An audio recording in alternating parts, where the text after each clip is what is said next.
कैमरे पर या माइक लगाकर पूछेंगे तो कुछ और आंसर होगा और फिर बिहाइंड द कैमरा कुछ और चीज़ें होंगी। आपको ये नंबर्स क्या लग रहे हैं? क्योंकि जिस तरह से अरविंद जी कह रहे हैं कि मुझे थोड़ा सा कम लग रहा है कि कम सीट्स आ सकती हैं। 371 एनडीए को लेकर 2024 ये हमारा एग्जिट पोल दिखा रहा है। आपके हिसाब से आकलन क्या है? जी देखिए, मेरा आंकलन भी कहीं ना कहीं 360 और 380 के बीच में ही था जब मैंने किया था। लेकिन एक इंटरेस्टिंग फैक्ट है, अगर आप फैक्ट्स पे हम अगर बात करते हैं, एक पैटर्न है। 1952 में कांग्रेस का वोट शेयर था 44.98%। उसके बाद 1957 में वो 47.78% हुआ, फिर वो कम होता गया। 1962 में 44%, 1967 में 40%, 1977 में 34%, 1984 में इंदिरा गांधी की हत्या के बाद फिर से जब उनका वोट शेयर बढ़ा 48%। लेकिन राजीव गांधी जी की हत्या के बाद 1991 में भी वो ज्यादा वोट शेयर नहीं बढ़ा पाए, इट वेंट अप टू 36.64%। उसके बाद हम देखो तो एक कांस्टेंट डाउनफॉल है उनके वोट पैटर्न में। 1996 में उनको 28% मिले, 98 25%, 2009 28%, 2014 19% और 2019 में भी 19%। तो अब देख रहे हैं कि एक पैटर्न देख रहे हैं। लोगों को एक चेंज चाहिए। आप अगर कांग्रेस के 70 साल को अगर आप देखें, 2014 के बाद 97% तक हमारे जो घर थे वहां पे इलेक्ट्रिसिटी की कमी थी, बिजली नहीं थी, पानी नहीं था, घर पे नल नहीं था। ये सब जो हुआ है ओवरऑल, आप रिमोट प्लेसेस देख लीजिए, आज भी आप उत्तर प्रदेश के रिमोट प्लेसेस देख लीजिए, कहीं ना कहीं ये सारी चीजें होनी बाकी है। तो ये सारी चीजें जब आप ग्राउंड लेवल पे जाके देखते हो, और जैसे इन्होंने कहा कि वोटर्स जब कैमरा देखते हैं तब वो कुछ नहीं बोलते हैं, लेकिन जब कैमरा के बिहाइंड जब वो होते हैं तब वो शायद खुल के ज्यादा इसीलिए बात भी कर पाते हैं क्योंकि उन्होंने वो चेंज खुद होते हुए देखा है। 2014 से पहले अगर हम बात करते हैं, हमारे इंडिपेंडेंस को 75 इयर्स हो गए, 75 साल हो गए। उसके बाद भी लोग पानी के लिए, एक बेसिक नेसेसिटीज जो होती हैं लाइफ की, पानी, बिजली, खाना, इसके लिए हम तरस रहे हैं।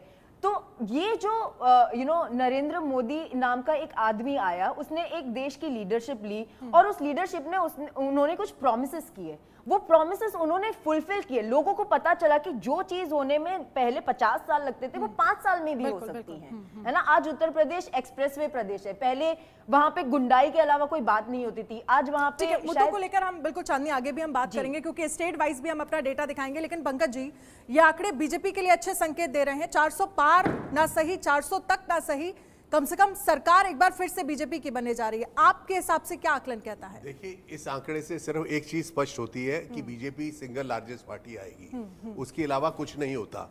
और जो है कि मुझे कोई संदेह नहीं है कि जिस एजेंसी ने ये सर्वे किया है उन्होंने पूरी शिद्दत के साथ और पूरे लगाव के साथ किया है। लेकिन ये जो नंबर्स हैं, ये किसी भी इंसान के हलक के नीचे नहीं उतर सकते, क्योंकि जो ग्राउंड में देखने को इस बार मिला है वो इससे काफी विपरीत है। और जो है बीजेपी जो जिस तरह से स्ट्रगल कर रही थी कई जगह पे, 2019 में बीजेपी ने तकरीबन हर स्टेट के अंदर 100% अचीवमेंट किया था और 100% सीट्स ली थी। अब जो है कि नेचुरली सीट्स हर जगह पे कम होगी, उसकी भरपाई किस और स्टेट से होगी इसका कोई किसी के पास जवाब नहीं है। तो इसको जो एनडीए के भी पार्टनर्स हैं उनमें से जो कई लोग आए हैं, जैसे अब महाराष्ट्र में चाहे वो ये अजीत पवार आए हों, चाहे वो एकनाथ शिंदे आए हों, और उनके जो ये कैंडिडेट्स हैं, वो जो बीजेपी के जो कैंडिडेट्स थे जिनकी इस बार बारी थी कि जिन्होंने सोचा था कि 30-40 साल की सेवा के बाद हमारे को मौका मिलेगा, उनके एक्सपेंस पे आए हैं।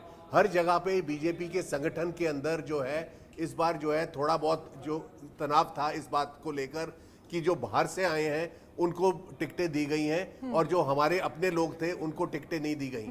तो ये जो है अगर ऐसा है जो 4 जून को पता चलेगा तो मुझे बहुत ज्यादा ताजुब होगा, पर्सनली स्पीकिंग। ठीक है, मयंक से एक बार मैं इस डेटा को लेकर, क्योंकि जो यहाँ पर डिस्कशन चल रहा है मयंक, क्योंकि जिस तरह से अरविंद जी ने कहा कि जब आप कैमरा लगाकर या माइक लगाकर किसी भी वोटर के सामने जाते हैं और बात करते हैं तो स्थितियां अलग होती हैं, लेकिन अगर बिहाइंड द कैमरा वोटर्स क्या सोचते हैं वो अलग एक स्थिति बन जाती है।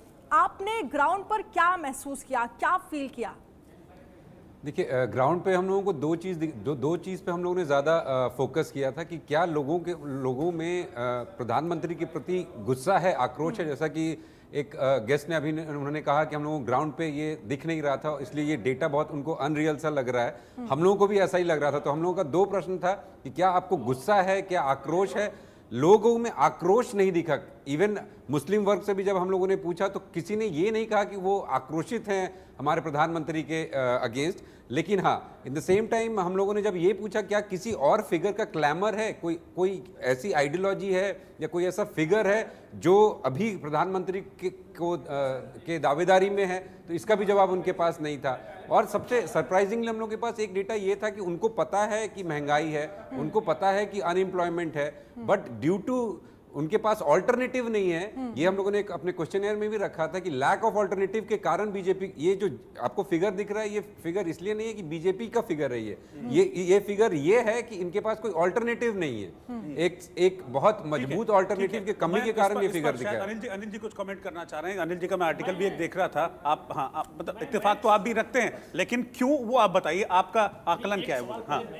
हाँ, क्या आपका जो आकलन है केरला, तेलंगाना, आंध्र प्रदेश, तमिलनाडु में यही है? क्या ये फिगर वहां से सपोर्ट कर रहा है?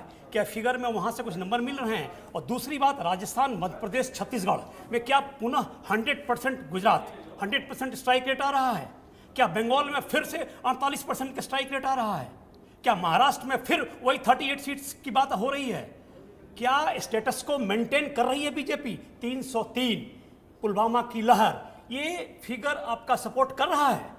बिल्कुल, इस पे मैं आपको बताना चाहूंगा कि साउथ से शुरू करते हैं। जैसा आपने कहा, तो वहां पे तमिलनाडु में डबल डिजिट में आपको वोट शेयर जाता हुआ दिखेगा, जो कि पिछले बार नहीं था, सिंगल डिजिट में था। इस बार तकरीबन 14% के आसपास वोट शेयर तमिलनाडु में आपको दिखने को मिलेगा। फिगर्स हम लोग तब बात करेंगे जब स्क्रीन पे आ जाए। फिगर अभी उसको मैं रिवील करूंगा उस फिगर को, राइट। तब तो फिर वोटिंग मैं शेयर पे अभी हम लोग बात कर लें, जैसा कि आपने प्रश्न उठाया कि इन रोड्स तभी बन चुका था जब 6-7% के आसपास वोट शेयर था। अब हम लोग को डबल फिगर में तमिलनाडु में दिख रहा है, डबल फिगर में, और 20% से ऊपर केरल में आपको दिखेगा।